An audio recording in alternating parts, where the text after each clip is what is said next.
Good day, and welcome to today's webinar, Curriculum, an Introduction to Practicing in Conflict Zones. This webinar is hosted by the International Relations Committee and the Military Health System Strategic Partnership at the American College of Surgeons. My name is Jessie Von Custer. I'm the Program Administrator for the International Relations Committee.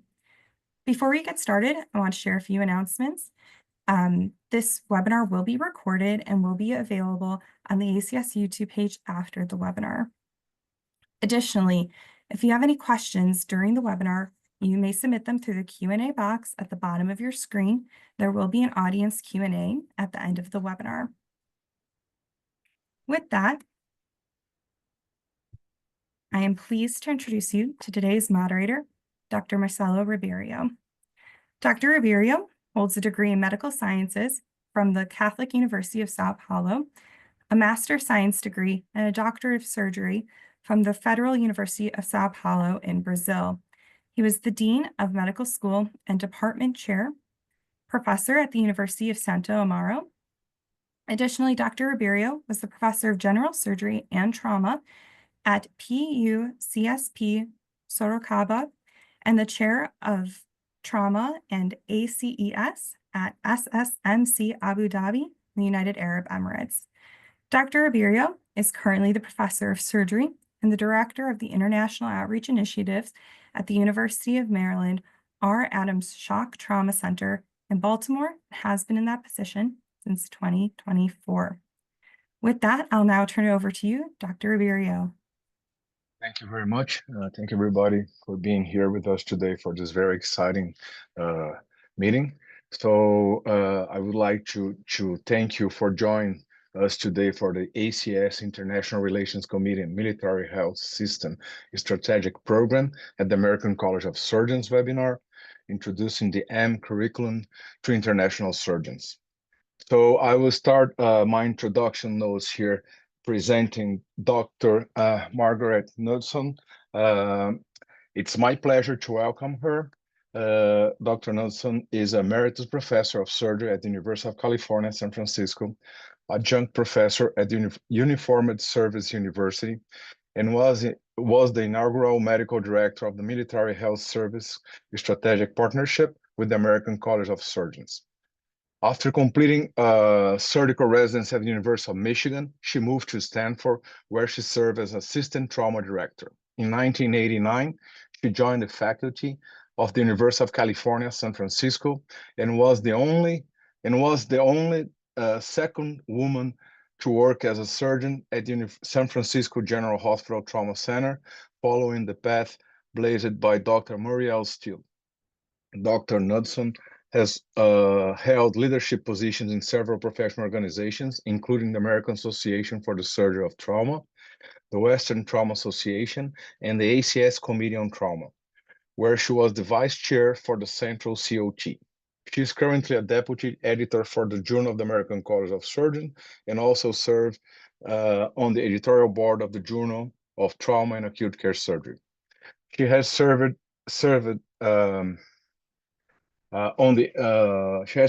as the chair of the research committee for the National Trauma Institute for 4 years and remains on the board of directors for the Center for National Trauma Research. For 15 years, she served as the PI for the CDC-funded San Francisco Injury Center for Research and Prevention. She currently holds grants from the Department of Defense for the study of post-traumatic pulmonary embolism, and until recently, was the NIH investigating for use of anticoagulants in patients with COVID-19. Dr. Knudson has been on the front line of treating trauma victims in major disasters, including 2010 Haiti earthquake and the crash of the Asian airplane Flight 214 in San Francisco in July of 2013. She has also served as a visiting surgeon at both Landstuhl Regional Medical Center in Germany and Balad Air Force Hospital in Iraq, treating soldiers injured on the battlefield.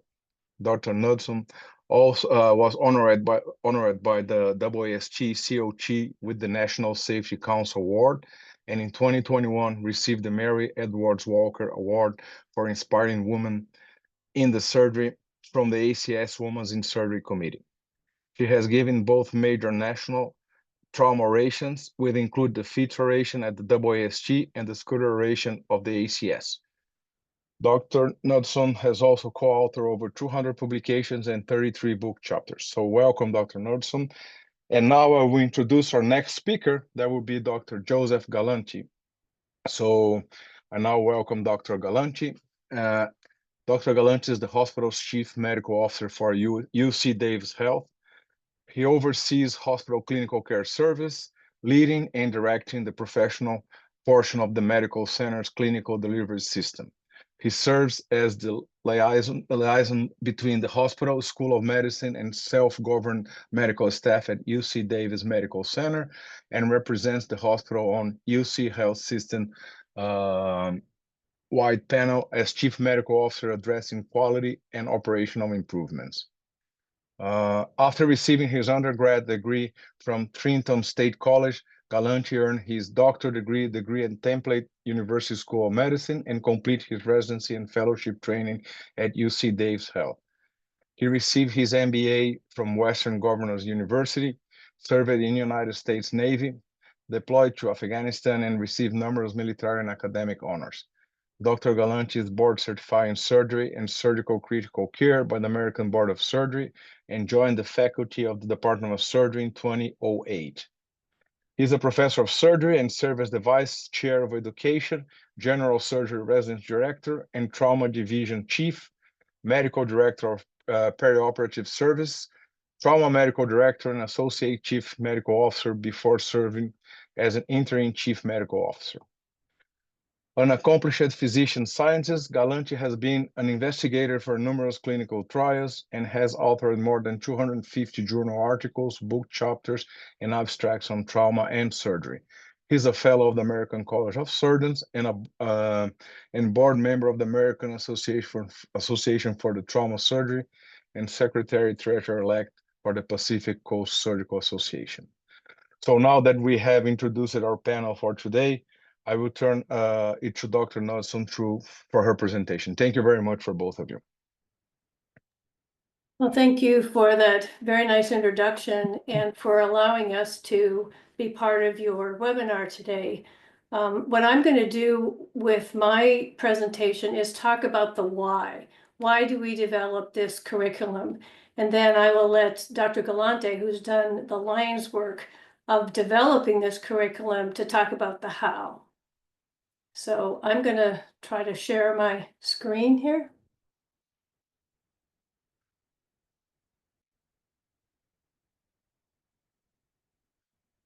Everybody see it? Yes. Great, thank you. All right, so let's review for those of you that are not as familiar with the military health system in the United States. The primary mission of any military system would be readiness. And the military health system, however, also cares for 9.4 million patients in 700 military treatment facilities around the world. The patients are active and retired military members and their beneficiaries, but most military surgeons do not provide trauma care when they're not deployed. So how do we keep them ready? Colonel Edward Churchill was volunteered in World War II to go along with the Harvard group in order to provide service to the Army. And he noticed that surgeons in the current war never begin where the surgeons in the previous war left off. He referred to military medical care as a discontinuous specialty regarding combat casualty care. And really noted that at every new war, the same mistakes are made and soldiers lose lives and limb because the doctor was ignorant of past experience. In his book, which we have just received permission to reprint and is available to you for about $88. If you're interested, I can give you the website of where you can order it. But in his book, he talks about, he gives an example of, let's say that all the neurosurgeons in the world just decided neurosurgery was not going to be done anymore. And they just stopped doing it. They threw away all their textbooks and just let it rest.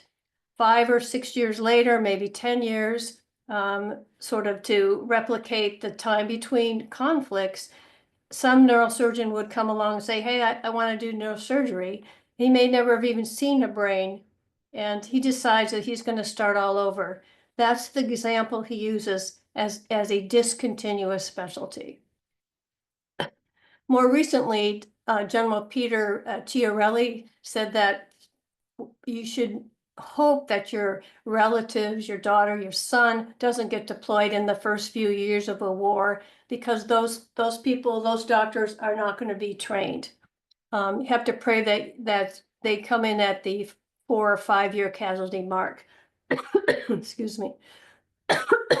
And he said this to the National Academy of Medicine as they were preparing their book on preventable deaths. So we refer to this as the Walker diff, or sometimes called the peacetime effect. And in between each conflict, there's always loss of medical knowledge.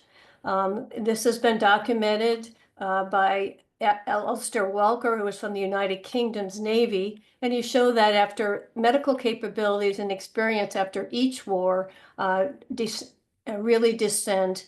And we are right here, right now, after amazing success during Operation Iraqi Freedom and Enduring Freedom, and we are starting to see this dip already. So the clinical readiness program was developed between the Department of Defense Military Health System and the American College of Surgeons. The readiness program has several aspects. The first is periodic assessment of knowledge. The second is periodic assessment of surgical skills. And then there's the M curriculum, which we're going to discuss today. And finally, there's your experience. And oftentimes this involves military-civilian partnerships in order to provide continuous trauma exposure. One of the most excellent military-civilian partnerships that we've reviewed to date is actually Dr. Galante's partnership with the Air Force at UC Davis, a really outstanding program, which we were very pleased to be able to see. So this is sort of the MOC squared, or the diagram for maintenance of competency and currency. So the idea is that when you matriculate into the military system, every 3 years or so, your knowledge is tested, your skills are tested, and your abilities based on the types of cases that you've done over the past 3 years are evaluated. This is sometimes referred to as the KSA program. So put it more graphically, periodic knowledge assessment every 3 years or so, maintain clinical KSAs relevant to a deployed practice, every 3 years or so a skills assessment, and then you're ready to deploy. So how do we get to the knowledge points? We brought together a group of military surgeons who had experience in Iraq and Afghanistan, and we brought together some trauma experts, and we all sat in a room for 4 or 5 days at the American College of Surgeons, and we came up with what we thought that a general surgeon should know before deployment. And you can see the various topics we discussed: wound and amputation, head and spine injury, torsal trauma, critical care, airway and breathing, and importantly, military specific things that are done during deployment that are really not done during the garrison practice. In particular, these are really relative to the military, but there's several of these that I think are very relative to global surgeons around the world. Things that are done differently when you are in a different theater than you may be when you're at home. For instance, pediatric trauma is not done by everyone. Not everybody does obstetrical work when they're in their garrison practice. So this really, we spent a lot of time developing this knowledge base, and there's 454 particular knowledge points that came out of this outline. So we do know that there are gaps. And of the people who have taken the knowledge-based exam that we have sponsored through the college, we've identified 238 surgeons. The mean score is 73%, which is not terrible. But the biggest defects are in the domains rarely performed during non-deployment, as you can see here, 25% of them. So this is where the curriculum really has to focus. We do award CMEs for this, taking this test, so it's not done just, without any benefit to them. And there's the remediation, we hope, is linked to our multi-military curriculum, which we'll describe. The skills assessment is done through Asset Plus. Many of you may be familiar with this course. It's really run by Colonel Mark Boyer, who is a retired Air Force surgeon and is now coming to bring this program to be based at the ACS, which is going to be helpful to everyone. It includes basic trauma skills done in a perfused cadaver so that they bleed when you cut blood vessels.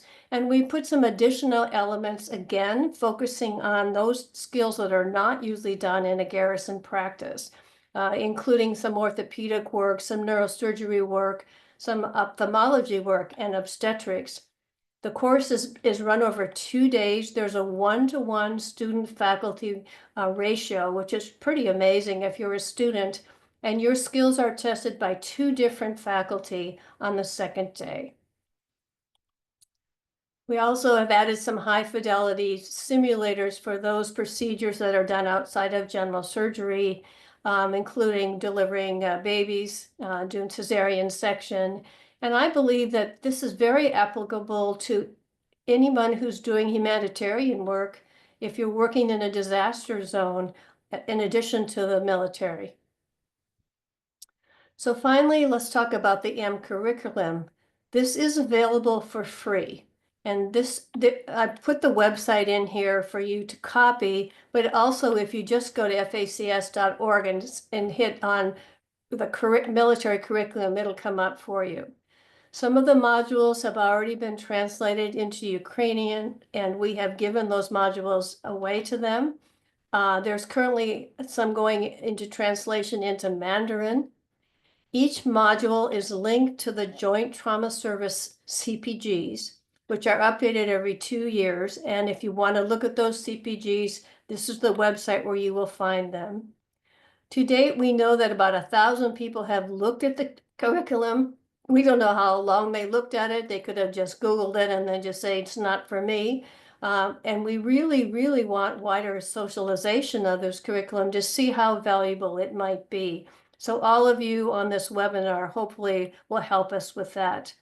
Obviously, if the JTS CPGs are updated, then the curriculum will have to be modified. We haven't quite gotten to that stage yet. We're still in the very early stages of getting this, what we have already, available to people.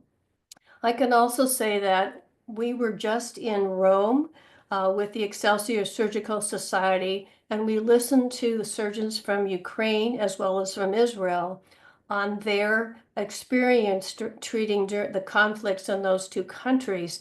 And we listened carefully because many of our lessons that we have to learn and have to go back into this curriculum, we took back from that experience. So this is what the M curriculum looks like when you go into it. Joe will talk a lot about the development of how this went, and we did use an outside professional group that specializes in an online learning, and they were fantastic. But just to remind you, there are 7 knowledge domains, 42 online modules. Each of them is about 15 to 20 minutes, so it doesn't take long. And it's meant for not only testing your knowledge, but for just-in-time reviews. If you can't quite remember all of the data that goes along with, say, an amputation or how to do a fasciotomy, you haven't done one for a while, it's meant to be just-in-time learning and allow you to refresh. And it covers the 465 KSAs that we developed that I showed you on that blueprint. And this is how it's listed. The KSAs are listed at the beginning, and there's some really nice pictures in the modules. There's even some videos in some of them. And so with that, I'm going to stop and turn this over to Dr. Galante, who, as I said, has done the major share of work on this curriculum.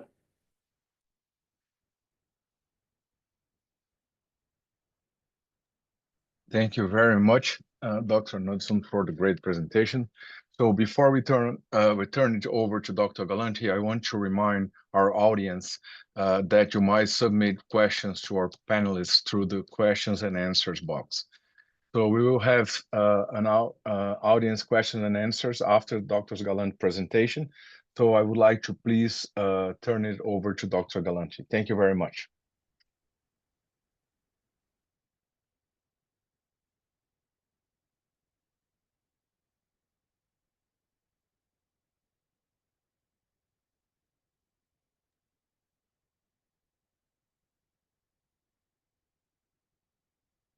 Thank you. Sorry, I had some issues with unmuting. Thank you for that introduction. I'm really happy to be here. Thank you to Dr. Knudsen for her initial presentation. Before I start, I do have to recognize that while I'm the one presenting this information, I acted more as a project manager for the organization of the M curriculum, but I have to recognize the 7 section leads that I had and the 46 authors that contributed to the curriculum. This is all their work. I just helped, along with the assistance of Dr. Knudsen and the college, to put this together in the format that you're going to see. So real quick, my story was one of, I was and am a trauma surgeon in academic practice, a busy trauma center, and see a lot of penetrating as well as non-penetrating trauma. And I serve as a military reservist in the U.S. Navy. In 2010, I deployed to the UK hospital at Camp Bastion in southern Afghanistan. And my pre-deployment medical training was non-existent. The US military put me through a combat class. So I learned to do things like you see in this picture, but I did not learn anything medical. So I was heavily reliant upon my civilian practice to translate over to taking care of injured servicemen and women, as well as others in the region that were injured during combat. This highlights 2 important points which we brought to the M curriculum. So one is civilian practice and military practice, especially in these zones, while the severity of injury may be worse in combat than it is what you see in a civilian practice, the principles of caring for a patient are very similar. And then the second is there needs to be a mechanism to refresh those individuals who are deploying who may not receive pre-deployment training in order to refresh information that they learned through residency training of how to care for patients with trauma. So we went forward. Sorry.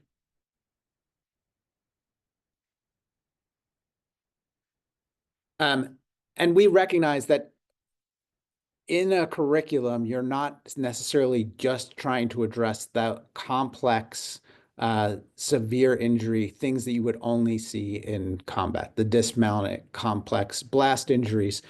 But because of the diversity of individuals looking at the curriculum, you need to start at the basics, such as the application of a tourniquet, and work your way up from there, as opposed to making it a truly course focused solely on complex trauma care. Now, before I go into what the curriculum is, let me give you what it is not. It is not a online training in terms of you have a talking head on your screen talking to you, and you have to wait for the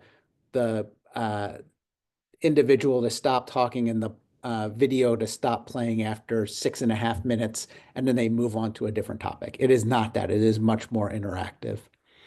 It is not a set of slides. So we did not make it a PowerPoint that we just released out a series of PowerPoint slides with a bunch of words on it without any explanation. And finally, while textbooks are useful, as I highlight here, it is not a textbook. We need it, as Dr. Newsom pointed out, the ability to be able to adapt to new CPGs and new learning that we have from more recent conflicts in order to build those guidelines and principles into the curriculum. So this is what it is not. So what is it? The curriculum was designed around, we said dual purpose, but really it's a tri-purpose. And it relates to the knowledge assessment that was mentioned previously, which all the military surgeons in the US take prior to deployment. So it was designed, one, as an exam prep. I'm going to take a test. I don't necessarily do this type of care in practice, but I'm a go-getter and I'm going to prepare before I take the test. You can use it as an exam prep because all the KSAs are addressed within the curriculum that you'll see on the exam. If I take the exam and I didn't do as well or identified areas of improvement, I can use the curriculum as remediation. I can go back into those special sections and review pediatric trauma care or obstetrics and have that ability to do some remediation. And then finally, it becomes a just-in-time training. I'm already in a setting where I'm starting to see patients who are injured in ways that I do not typically take care of, and I want to refresh my memory. How do I deploy a REBOA? How do I handle the four-compartment fasciotomy? And I can go to the curriculum and specifically pull out those areas of interest. So as was mentioned, the curriculum was designed around the Blueprint KSAs. The KSAs acted as a link back between the test and the curriculum, and it allows that first and second point that I mentioned, which was exam prep as well as exam remediation. When you get your score back, you get the blueprint that comes out that says where your KSA was. You can go to the curriculum and specifically search for those specific KSAs. We tried to mirror the language, both in how the curriculum was worded as well as how the KSAs were in the blueprints. And then we knew, and we saw after we had the test takers go through the exam, the areas that we needed to focus on.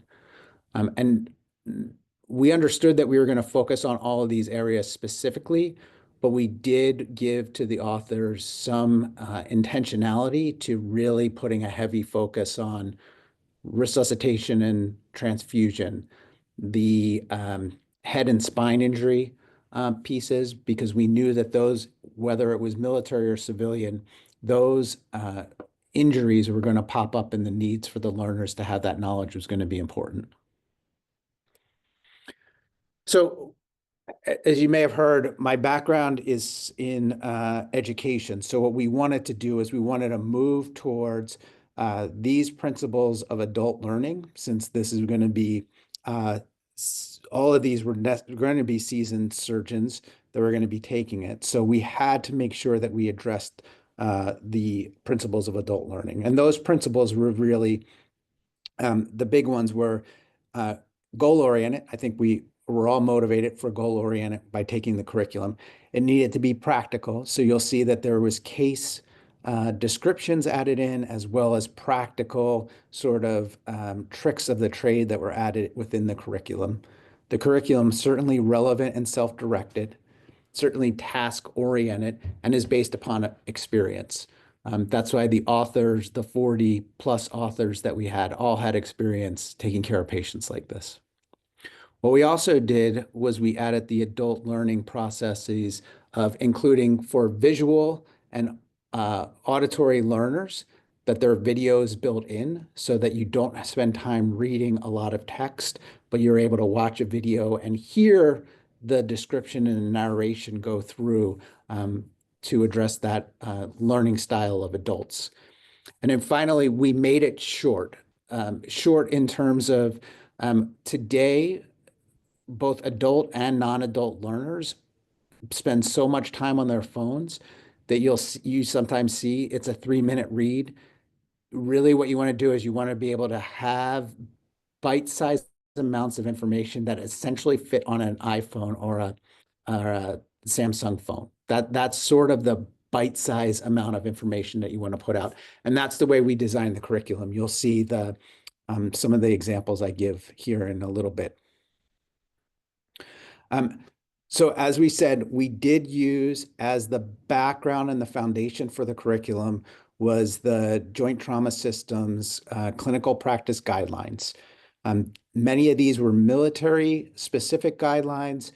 Some had some US military specific equipment called out in these. We tried to scrub some of that because we knew not only did not including that information make it more universal, but we also wanted to account for changes in technology in the short term that maybe we're not deploying US military surgeons with this type of stretcher, but we're using this type of stretcher and didn't want to call those specifics out. If you note on this slide, each of these guidelines have published dates with them. So they undergo updates, and we needed to account for the updating of the CPGs as we had the curriculum. So we didn't want to have to pull the entire curriculum offline or redo entire sections just to do the updates. So let me show you where we were in the building process of the M curriculum, and then I'll show you the final product. So Dr. Knudsen showed you the 7 domains and the 42 different online modules that addressed about 10 plus KSAs per module. This is where we were going, and here's where we started. This is a mock-up of what we were looking at. We were going to break the curriculum down into sections, which we were able to do, and we wanted to include both videos, images, as well as text in order to address the needs of the adult learner. We started off with an outline format. And the outline format we had designed because it made it easier on our authors to write what they needed to write. And it's also something that we could take when we were building the curriculum and extract those into the modules that we ended up with. The highlighted blue areas were areas where the authors were asking for either images or videos to highlight for a learner what they're actually looking at. Because I'll tell you, unless you said, oh, I know exactly what a positive fast means, you could be in this curriculum and click on a positive fast and an image would pop up that showed fluid around the spleen or over the kidney in the various windows from a fast. We also then took it and continued to do expansion. So when to use it, we linked those things to a case so that you had some point of reference, again, back to the adult learning principle. And then we were able to step through the processes of here's how you deploy it. We do some descriptions of techniques, and we have some videos for techniques, but the curriculum is not designed for you to learn a new skill. It's solely there to do a refreshment of the steps needed to perform a procedure. But that's where the Asset Plus comes in. We link all these learning tools together for a comprehensive education. So with that, we had partners, and thanks to the American College of Surgeons for helping with the partnership to develop. This is what some screenshots look like around the specific KSAs that are being addressed within the curriculum. So you can see big, broad letters, not a lot of text. You would click on each of those Ps for the 5 Ps of clinical signs. Some would open up a video that would show you what it looks like. Others would open up a smaller text that you would be able to close then and move on. When we talk about extended fasciotomies, you would click on and it would do a description for the fasciotomy or give you an image of what it looks like at the completion of a 4-compartment fasciotomy, but again, not getting into those details. A heavy focus on variety of learning techniques and a heavy focus on being visual and audio for the different styles of learner. And then here's just some other screenshots of when you open up a module, it will list out the KSAs sort of as the objectives for the module. So if I'm doing it either just in time or I'm doing it as remediation, I can say, oh, I don't think I got it correct in terms of outlining the monitoring of a patient with compartment syndrome. Let me just go to KSA 6, or here's KSA 7, the debridement goals for extremity injuries. Helps me to address the problem I'm facing right now or remediate from after I had taken the knowledge assessment. And again, you can notice there's audio that goes with each of these slides in case I'm in a situation where I want to listen more than I want to actually read the text. And then a final component for adult learning, and certainly for those of us that are A-type personalities, which most surgeons are, is you get to do quizzes and get scored on your quizzes at the end of the module. So you can say, and this goes to both remediation as well as test prep, I'm just going to go through and take the quizzes and see how well I do. And then I'll focus on the areas that I didn't do as well as I had hoped. So you would take quizzes that go with the information that's specific to the module, and at the end you'd get a score. And then you could go back and review what you had gotten wrong and use that as remediation. So really, overall, the curriculum, as I said, 3 purposes: just-in-time remediation and prep for exam. We build it around adult learning principles, so it's short, video and audio were included, and most importantly, it's easily editable. So you don't have to redo the entire project as if you would rewrite an entire textbook. We cover both basic and advanced trauma care within the curriculum, and we continue to use the U.S. Army and Joint Trauma System CPGs as a basis for the curriculum, and tried to make those as translatable to civilian trauma care as possible. And again, here's the links both to the JTS CPGs as well as the M curriculum. And I want to just echo Dr. Knudsen's words in terms of, I encourage people to go visit the site, take a look at it. We're really proud of the product that we were able to put together, and think that we are hearing, at least in terms of feedback, some positive responses, and we're very happy to hear that, because we did try our best to condense down a very complex world of trauma care into something that was easily digestible for those that at least have some basis of surgical knowledge. And the hope is that we expand this to other specialties, because the feedback we're getting has been positive. So I will stop sharing and turn it back over to Dr. Rubirio. Thank you very much, Dr. Galenti, for your presentation. So now we're going to move on the questions and answers section. And so, one of the first questions was regarding where we can find it and if it's all the content is open. But I think now Jesse just placed it in the answers and questions, the web, the link here, so people can go through the link and get all the information that they have. I think I would just make a few comments, because some of my comments are going to be together with people's questions here. So I think this is like a very, very good initiative. Being a trauma surgeon, not a military one, but a trauma surgeon, we see how difficult it is for a general surgeon to jump into a scenario like the one that you guys have to show up and do things, besides being like in a regular base doing that. So I can imagine getting a general surgeon and say, okay, welcome, tomorrow we're going to be in a war zone and you have to start taking care of patients. And these guys, they see like some minor blunt traumas and some other stuff, and then this would be like crazy. So this kind of initiative brings the knowledge that they need to know. As you mentioned, technically we expect that they have at least this previous training before, at some point, like at least some exposition to like vascular access or whatever. But we can be very surprised if you look at the numbers and you show, for example, resuscitation and transfusion. for us, like, trauma surgeons, this is like, everyday stuff, like doing the massive transfusion protocol, giving blood, hold blood, whatever you're going to do.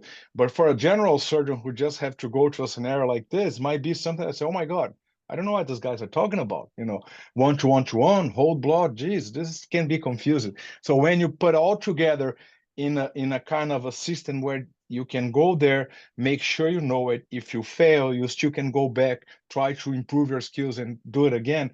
It's really outstanding. And I was taking notes like head trauma, for example, even for trauma surgeons.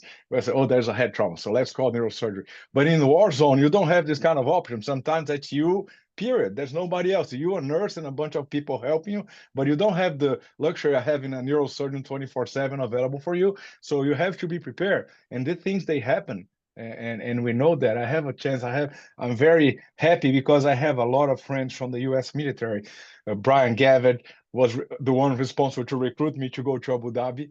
So, and then Eric De Souza, and here at Shock Trauma, we have a lot of people from Air Force, and they tell me the stories, and it's really like, I can't imagine how stressful the situation is, and then not feeling able to take care of the soldiers.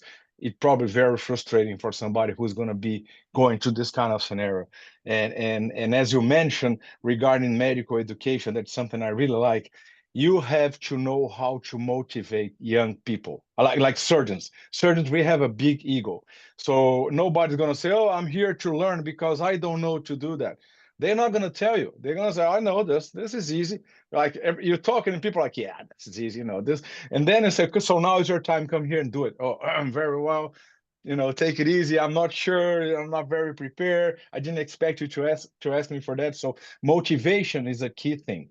And the program that you guys developed, this M curriculum that I had a chance to check a couple of times, and we use a lot of this stuff to help us to set up our trauma center in Abu Dhabi regarding the protocols, is a really straight to the point. So if people don't know it, I really recommend our audience to take a look, because there's so many good things there. Like massive transfusion. I remember we were like going crazy trying to bring whole blood for Abu Dhabi. And I say, guys, we are trying to dry ice here. It's easy. It's there. Just grab that thing, show to people. Here's what we need to do. We don't need to reinvent the wheel. Is everything here? Very straightforward and very easy to apply for your reality. So it's really interesting, because then we get the motivation. So when you get you have a problem to solve and you have a easy way to do it, this is perfect motivation. So it's really a beautiful system that you both put it together to help the surgeons around the world, because I think we end up taking this knowledge to so different scenarios in different conflict zones that are happening, unfortunately, all over the world. And I'm pretty sure this is bringing a lot of relief for the surgeons who are forced to be taking care of these injured patients.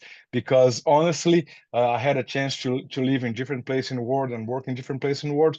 I'm not sure if besides US trauma surgeons, like from the military side, if anybody else is really prepared. Like most of the time, what happens, like, okay, we have a war, so you're a surgeon, come here, help us.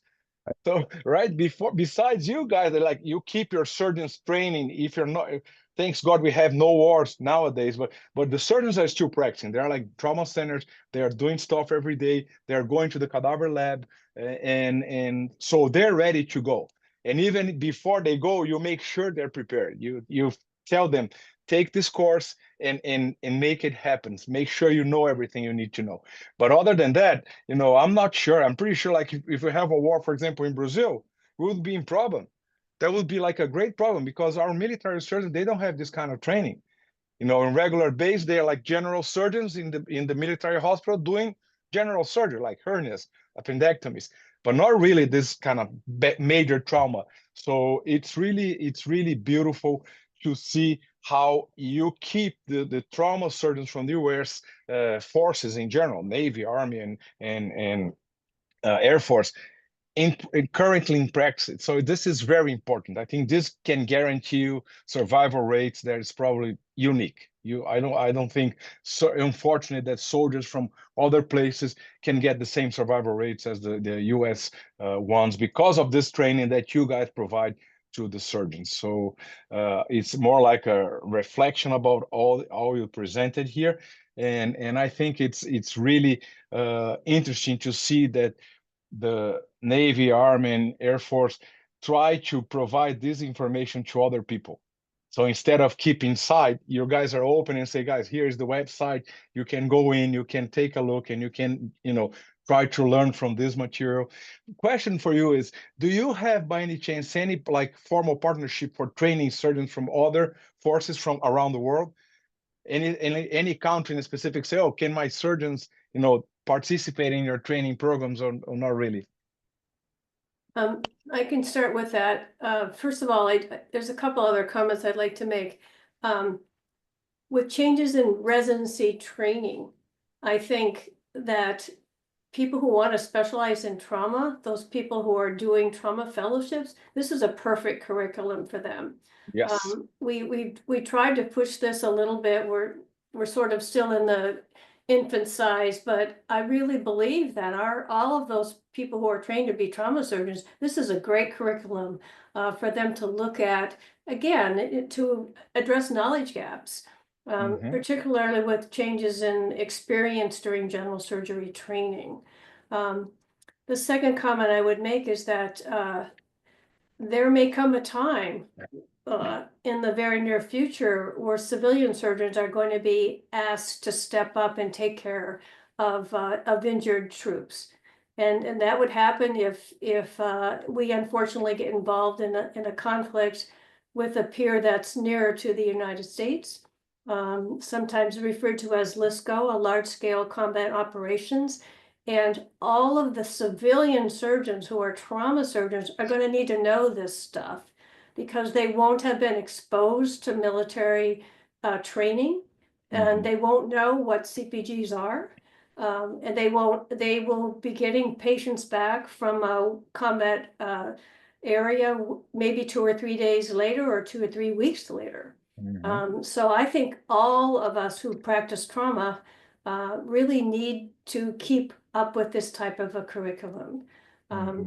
So that's, in terms of international, as I mentioned, we just met in Rome with the Excelsior Surgical Society's 80th anniversary, and we had a group of international surgeons there. And we really want to see this Excelsior Surgical Society expanded to include more international folks.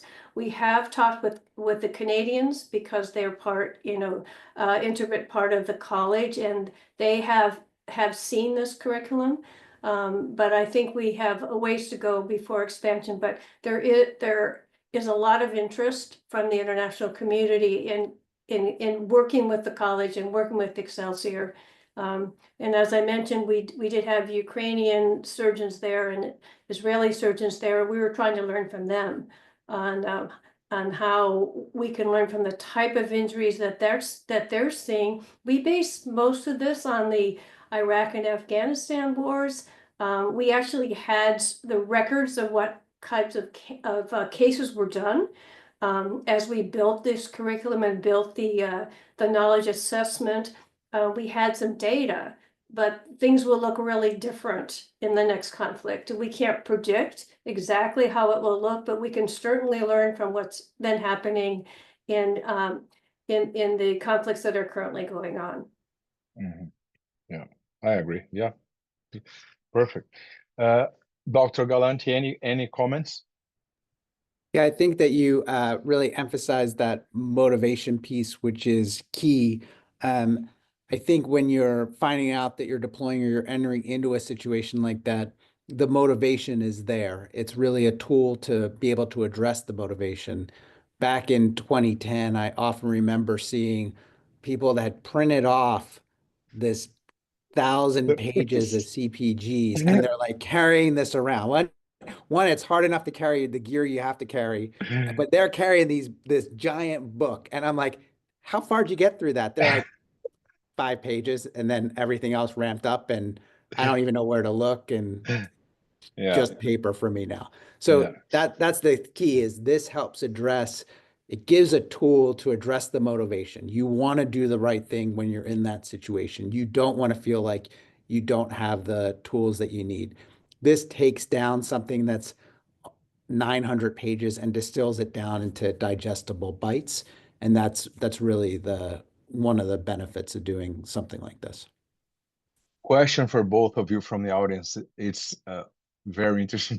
Does the course provide CMEs for people who take it? We didn't put CMEs on this course. We put CMEs on the knowledge assessment. Okay. You get 60 CMEs, which is what, 2 years worth, if you take the knowledge assessment, but we did not put it onto this. Yeah, the challenge with adding CME into a curriculum itself is the extra layers that you have to place. So you can get CME from an exam because you have tangible questions and answers that are go through the metrics to make it all completely validated so you can get the CME. Adding CME to this would have added a level of complexity that would have taken what I had just described, which was that simplified version, and made it much more complicated and much harder to navigate. And it didn't allow for you just to go in and take bites out of it at one time. You'd have to go in to do the whole curriculum, and that we thought had diluted it down. It's not saying that it can't be done in the future. It's just in this initial version when we put it out, just not worth doing that. We wanted to get it out. All right, so we have a question here that says, like, sounds like those general surgery in rural areas would be good choices to fill slots with training. So I think it's kind of true, right? Probably some of the knowledge that is there. Of course, there's a different complexity, but some of the stuff like massive transfusion, resuscitation, this kind of stuff, it can be used in different scenarios, not only war, but of course, some of them probably are most focused on war injuries and battle injuries, right? Yeah, absolutely. Sorry. We actually sent the information on the curriculum to the ACS rural group, as well as the global surgical group, as well as the military group. So we were hoping, we think it would be very valuable for someone who doesn't do trauma every day. When they get a patient in that they just haven't seen for a while, just pull up the module and 15 minutes later, you'll at least have the basics. Yeah, and another question that comes from the audience says, like, working with limited resource with medical NGO that treats war wounded patients, it can also be useful. Of course, yes. I think doesn't matter where you work, who you're working for. If you're treating war injured patients, you're going to be treating the same way, right? So I think it's an excellent tool that you can take wherever you go, as long as you have an iPad. You can get in trouble, just take a quick look and say, oh my God, I got it. So let's go now and try to fix it. Yeah.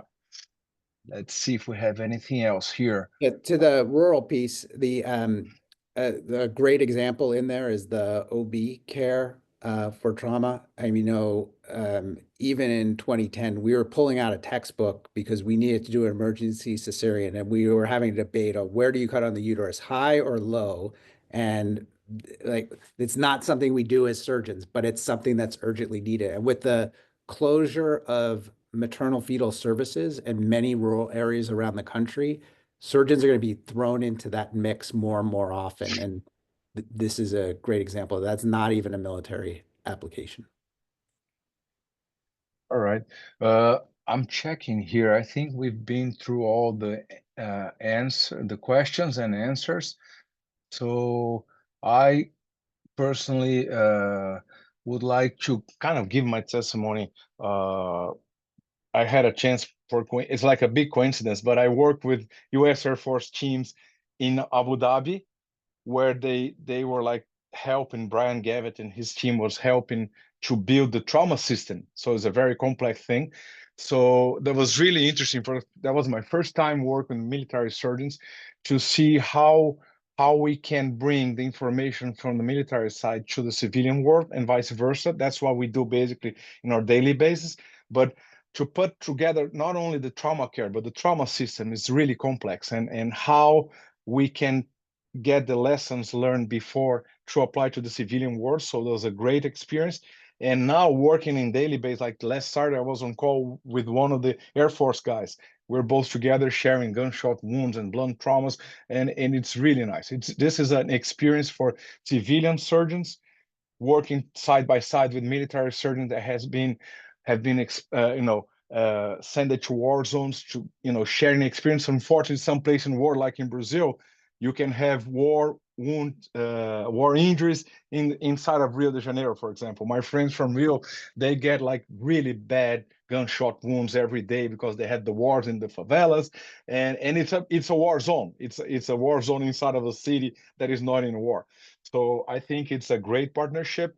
I feel that we're gonna have more and more. I think the civilian trauma surgeons and the military surgeons, they're gonna be learning from each other progressively and continuously, because this kind of program, it's really good, and I highly recommend for our audience to take a look and see, because it's a really practical skill thing. It's nothing really boring that you, as you mentioned, you start to see the presentation, you plug it in, after 5 minutes you're like sleeping.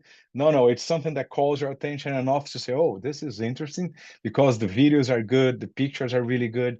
So I really congratulate both of you and the military team for this beautiful program that you put it together. So if you guys want to make any additional comments, please feel free, because I think we're just about to close our time here.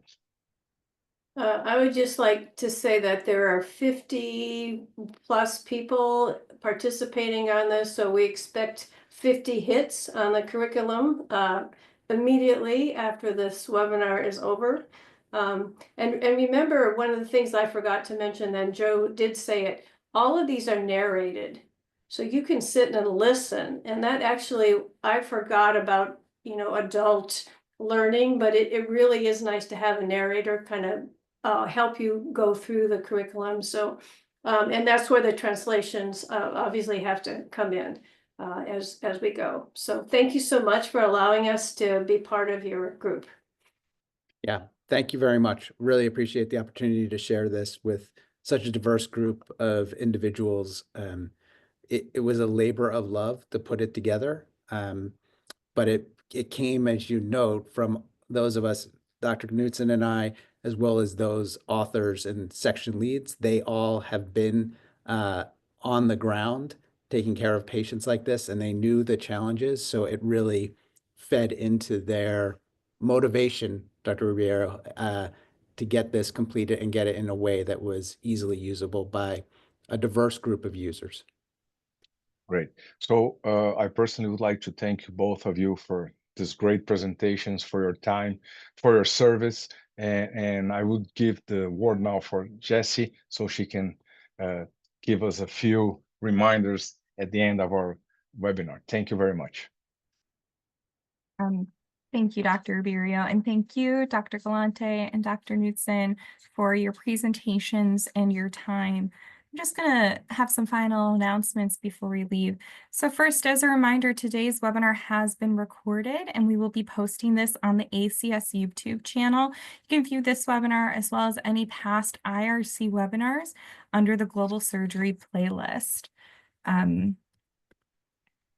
Additionally, as already mentioned, today we talked about the M curriculum. This is a free course. The link is on the screen. It has been shared in the chat, and we'll make sure to share this on our follow-up email today. I'd also like to highlight that this year, the American College of Surgeons surgical residents can become members of the ACS for free. They can access this as well as other resources. And lastly, if you have any questions, feedback, ideas for future webinars, please feel free to reach out to me or any of the International Relations Committee staff. Our information is on the screen. With that, I'd like to thank you all for your time, and I hope you have a good rest of your day. Goodbye, everyone. Thank you very much. Goodbye.